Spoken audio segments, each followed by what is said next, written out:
Hello welcome back to my YouTube channel. അപ്പോൾ നമുക്കിന്നൊരു day in my life ആയല്ലോ.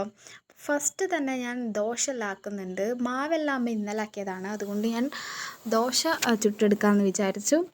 അത് കഴിഞ്ഞിട്ട് ഞാൻ പൊതിച്ചോറാക്കുന്നുണ്ട്. പൊതിച്ചോറിക്ക് ഇന്ന് നല്ല മട്ടരിയുടെ ചോറും അതുപോലെ തന്നെ കൂർക്കപ്പേരും ആയിരുന്നു. കൂർക്കപ്പേരി ഇവർക്ക് ഇവിടെ ഭയങ്കര ഇഷ്ടമായിട്ടുള്ള ഒന്നാണ്, എനിക്കും ഭയങ്കര ഇഷ്ടമാണ്. അത് കഴിഞ്ഞിട്ട് മാങ്ങാത്തുള്ളിയുടെ ഒരു അച്ചാറായിരുന്നു, ഭയങ്കര ടേസ്റ്റുള്ള ഒരു അച്ചാറാണ്.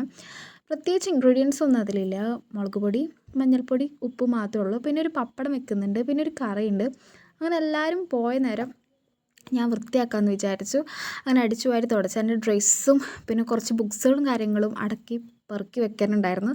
അപ്പോൾ അതെല്ലാം ചെയ്ത് കഴിഞ്ഞിട്ട് കുറച്ച് കരി ഉണ്ടായിരുന്നു അടുക്കളയിൽ. അപ്പോൾ അതെല്ലാം ഞാൻ കഴുകി കളഞ്ഞപ്പോൾ എൻ്റെ മാക്സിലെല്ലാം കരിയായിട്ടാണ്.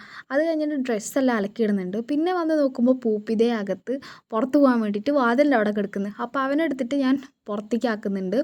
അപ്പോൾ അത് കഴിഞ്ഞിട്ട് ഞാൻ അകത്തേക്ക് വന്ന നേരത്ത് നിക്കി വന്ന് നോക്കുകയാണ് അവൾക്ക് പുറത്തേക്ക് പോകാൻ വേണ്ടിയിട്ട്. അപ്പോൾ ഞാൻ അവളെ അവിടെ തന്നെ ആക്കി. അത് കഴിഞ്ഞിട്ട് ഞാൻ ഇന്ന് ഗുരുവായൂർ അമ്പലത്തിൽ പോകുന്നുണ്ട്. അപ്പോൾ ഞാനൊന്ന് റെഡി ആവാമെന്ന് വിചാരിച്ചു. അപ്പോൾ ഇതാണ് എൻ്റെ ഒരു ക്രോപ്പ് ടോപ്പ്, ഇതിട്ടിട്ടാണ് ഞാൻ പോകുന്നത്. അമ്പലത്തിൻ്റെ ഉള്ളിലേക്കൊന്നും കയറുന്നില്ല, ജസ്റ്റ് ലൈബ്രറിയിലൊന്ന് പോവുക, പിന്നെ അവിടെ ഒന്ന് കറങ്ങുക, അത്ര മാത്രമേ ഉള്ളൂ. അപ്പോൾ ഞാൻ ഒരു മിനി മേക്കപ്പ് ലുക്കാണ് ചെയ്തത്.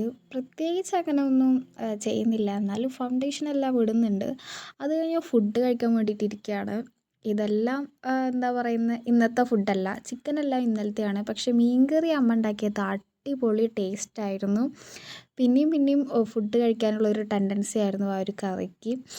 എന്തോ ചൂരക്കറി ആണെന്നാണ് പറയുക, മീനിൻ്റെ പേരറിയില്ല. അപ്പോൾ ഞാനത് കഴിക്കുന്ന വീഡിയോ എടുക്കുമായിരുന്നു. അപ്പോൾ അത് കഴിഞ്ഞിട്ട് ഞാൻ പുറത്തേക്ക് ഇറങ്ങുകയാണ്. അപ്പോൾ ഇതാണ് എൻ്റെ ഫൈനൽ ലുക്കായിരുന്നത്. ഇതാണ് ഗുരുവായൂർ ലൈബ്രറിയിലെല്ലാം പോയിട്ട് ഞാൻ പിന്നെ പുറത്ത് പോകാമെന്ന് കരുതി. അപ്പോൾ വെറുതെ ഇങ്ങനെ വാക്കിങ് ചെയ്തുകൊണ്ടിരുന്നു. അപ്പോൾ പ്രത്യേകിച്ച് അങ്ങനെ ക്യാപ്ചർ ചെയ്യാൻ കാര്യങ്ങളൊന്നുമില്ല. അപ്പോൾ ഞാൻ ഓരോ കാര്യങ്ങളെല്ലാം ക്യാപ്ചർ ചെയ്തുകൊണ്ടിരുന്നു. പിന്നെ ഇതാണ് പ്രിയങ്ക എന്ന് പറയുന്ന ഒരു കട, അത് ഭയങ്കര ഫേമസ് ആയിട്ടുള്ളൊരു കടയാണ് ഗുരുവായൂരിൽ. അപ്പോൾ അതിൻ്റെ വീഡിയോസെല്ലാം എടുത്ത് അത് കഴിഞ്ഞിട്ട് ഞാൻ ഗുരുവായൂർ അമ്പലത്തിൻ്റെ ഉള്ളിലേക്ക് പോയില്ല, മറിച്ച് അതിൻ്റെ ആ ചുറ്റമ്പലം ഭാഗത്തൊക്കെ ഒന്ന് നടന്നു. അത് കഴിഞ്ഞിട്ട് ആനയെല്ലാം ഉണ്ടായിരുന്നു കേട്ടോ, അതെല്ലാം കണ്ടു. അതൊന്നും വീഡിയോ എടുക്കാനുള്ളൊരു ടൈം കിട്ടിയില്ല. അത് കഴിഞ്ഞിട്ട് ഞാനൊരു ചേച്ചിയുടെ കടയിലേക്ക് പോയി. അപ്പോൾ ആ ചേച്ചിക്ക് ഓൾറെഡി എൻ്റെ വീട്ടുകാരെന്നെല്ലാം പരിചയമുണ്ട്. അപ്പോൾ ആ ചേച്ചീനായിട്ട് കുറച്ച് നേരം ഇരുന്ന് സംസാരിച്ചു. നല്ലൊരു സ്വഭാവമുള്ള ചേച്ചിയായിരുന്നു. അങ്ങനെ സർവത്താണ് ഞാൻ കുടിച്ചത്. അപ്പോൾ വെറുതെ എനിക്കങ്ങനെ ദാഹമൊന്നും ഉണ്ടായിരുന്നില്ല, എന്നാലും ഞാൻ കുടിച്ചതാണ്. പിന്നെ ആ കടയിൽ നിന്നൊരു നെയ്യപ്പം കഴിച്ചു. അത് കഴിഞ്ഞിട്ട് ഞാൻ വെറുതെ ഇങ്ങനെ നടന്നു, കുറേ ഷോപ്പുകൾ കണ്ടു, പിന്നെ നമ്മുടെ വീട്ടിലേക്ക് പോണ വഴി കണ്ടു.